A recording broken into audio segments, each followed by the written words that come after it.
I have my own experience wherein I had not given increments when we had taken over a company of Mahindra's for rehabilitation. 3 years we did not give increments. We had a union, we had signed an agreement, and when we stopped increments, the union tested it, challenged it on the Section 9A of the Industrial Disputes Act. And we did, and they went to the government passed an order against us, against the management, and said that you can't, you have to pay it. We even challenged the government. In the process of 2 years, when we did not give the increments, third year, union themselves came around, accepted no increments, because in the process, the culture change took place in the organization. Same thing happened in an IT, the first IT recession in 2001, wherein we had to send people home, we took a salary cut. We are not given increments at all, and the increments cut started from us, that is the head of the functions. 25%, 50%, 75%, and 100% salary cut. I had a 100% salary cut for about 8-9 months. So I strongly believe that increments is not the sole factor for employees' engagement. There are much more than that. So let's examine what it is and how we can do it. And certainly HR plays a very, very major. We really see what is increments. Traditionally, all of us believe, including myself, when I was about, say, young in the industry for about 10 years, when I used to get very good increments continuously. One of the reasons was I never bargained salary ever in my life till now, and the boss felt I was lowly paid, so they kept on giving me increments when they made a salary correction for others.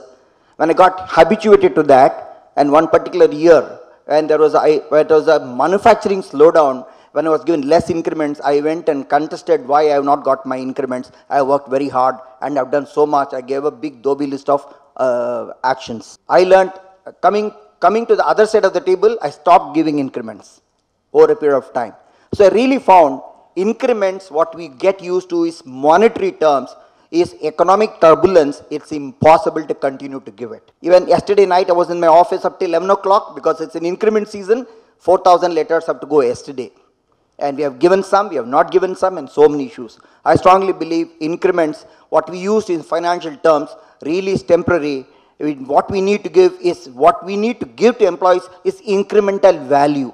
So what my whole practice here is defining increments and what is incremental value. The increments are monetary, the incremental values are individual aspirations, engagements, leadership development, organizational growth, and organization. Like we heard in the morning, that not be greed towards Lakshmi, whereas we should attract Lakshmi. So I always say that whenever you chase money, you lose money. Whenever you chase talent, money chases you.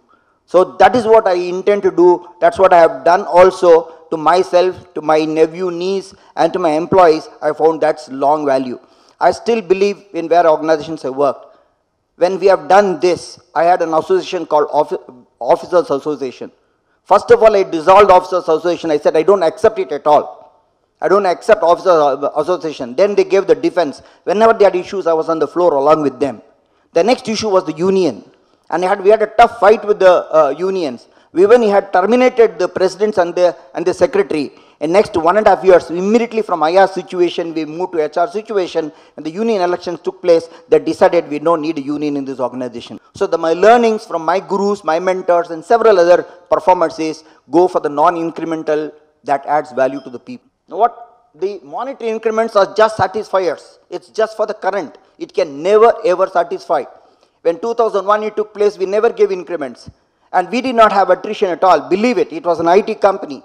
Our attrition was 4% just because somebody went to do their MS, some of them got married and left. Other than that, except 1 or 2 people, nobody left because by then we had set a practice. Now, people look for monetary increments only when the other 3 factors are not there. And I've seen with low salary employees, low salary companies which are not giving very attractive salary, they had consistency, continuity, and harmony and satisfaction.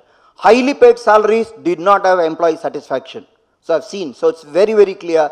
Monetary is only a temporary phenomenon. It's a very cosmetic factor in trying to satisfy employees. Now, therefore, what is the truth?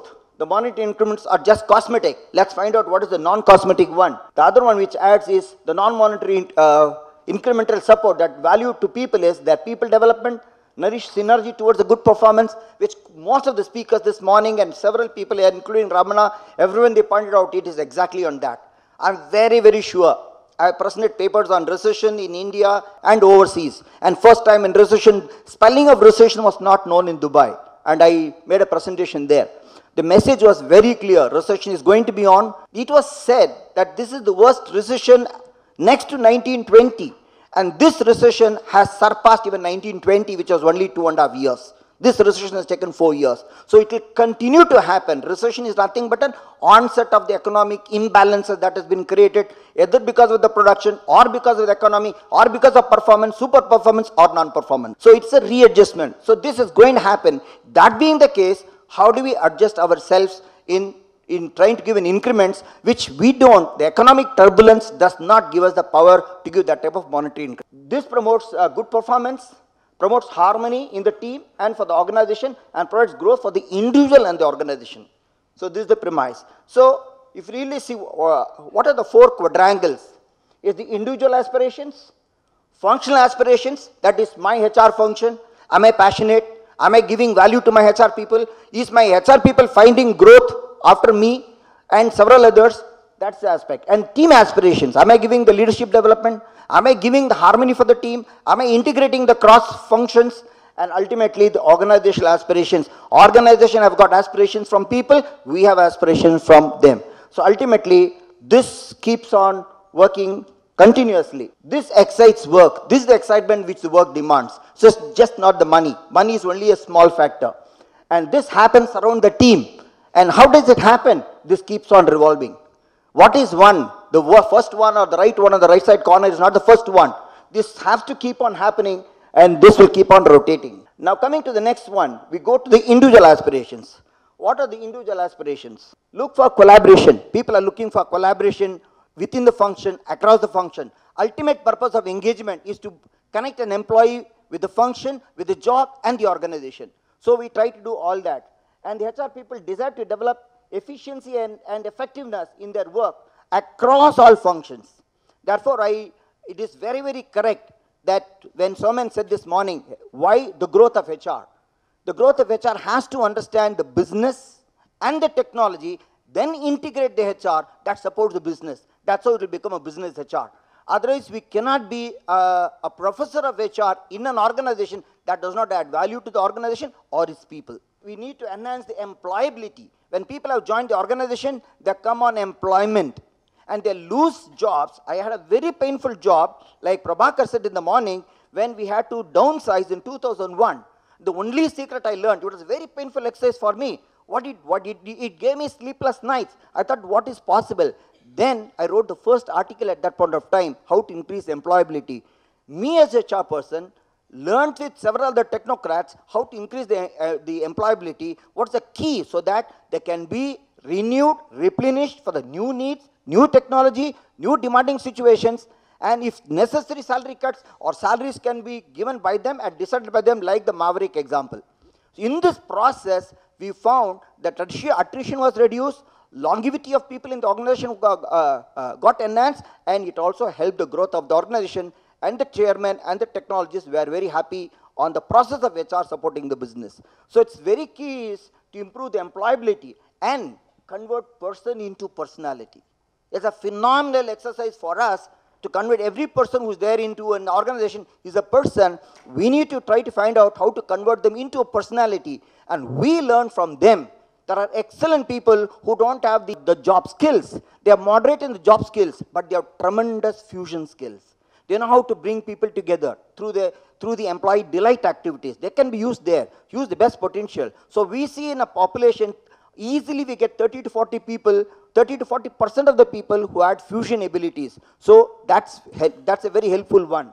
So it's very important we convert person into personality. And what we need to do is, India is certainly, during the year before, around 85, when I used to go abroad, when I come back, I used to be very disappointed.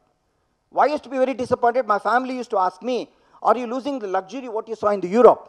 I never felt that. I used to always feel that we as Indians, whenever I went, we found that we are far, far, far superior. Unfortunately, we are not treated with that level of life what my counterparts enjoyed in the world, though they were one-fourth of our capabilities. Today, I'm very proud that after 2000, whenever you go out of India, are you an Indian? They raise their eyebrows. I presented papers in international conferences. I still tell you, innocently, for 2 conferences, I was just invited because I had a senior position and in Indian. That was the qualification for me to be invited for a presentation in an international conference.